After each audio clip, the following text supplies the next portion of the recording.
Daily taste the daily. ఇన్నాళ్ళు మా రేవంత్ అంటూ తిరుగుతున్న వారికి షాక్ తగిలింది. ఎంత ట్రై చేసినా తననెవరు బుట్టలో పడేయలేరు అంటూ క్లారిటీ ఇచ్చేశారు రేవంత్ రెడ్డి.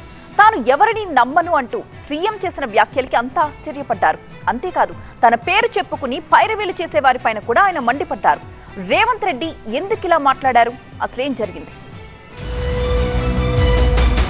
వైఎస్ఆర్ మెమోరియల్ అవార్డ్స్ కార్యక్రమంలో సీఎం రేవంత్ రెడ్డి కీలక వ్యాఖ్యలు చేశారు. తనను వారానికి ఒకరిద్దరు వచ్చి కలుస్తుంటారని, రాజకీయ అంశాలు మాట్లాడిన తర్వాత కాస్త చనువు తీసుకుని వైఎస్ కు కేవీపీలా మేము మీతో ఉంటామని చెప్తున్నారు రేవంత్. ఇక మీరేమీ పని చేయాల్సిన అవసరం లేదు, అన్ని మేము చూసుకుంటాం అంటూ వస్తుంటారు.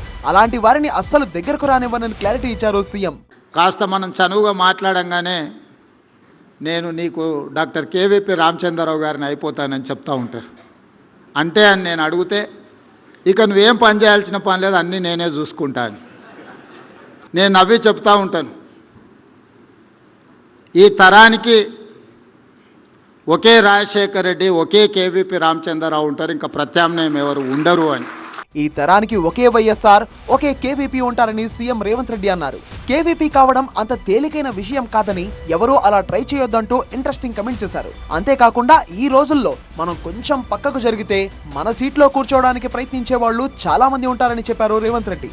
అవకాశాల కోసం కొందరు వ్యక్తిత్వాన్ని మార్చుకుంటారని, చదువుకునే రోజుల నుంచి వైఎస్ చనిపోయే వరకు కేవీపీ తోడుగా నీడగా ఉన్నారని, జీవితాంతం ఒక మిత్రుడికి తోడుగా ఉండి అన్ని చేసి పెట్టడం గొప్ప విషయమని ప్రశంసించారు ఆయన. మొదటి వారం లోపలికి రానిస్తే రెండో వారంలో కాసేపు పక్కకు వెళ్తే ఆ కుర్చీలో కూర్చొని నేను నడుపుతాలే అనేవాళ్లే ఉన్నారని, ఇదంతా అనుభవంతో చెప్తున్నా అన్నారు రేవంత్ రెడ్డి.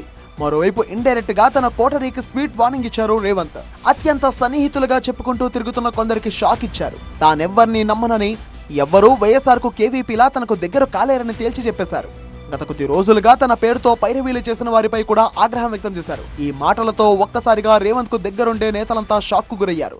మొదటి వారం లోపలికి రానిస్తే రెండో వారంలో మనం కాసేపు అలా జరిగి ఇలా పోతే ఆ కుర్చీలో కూర్చొని నేను నడుపుతాలే అనే వాళ్ళు ఉన్నారు.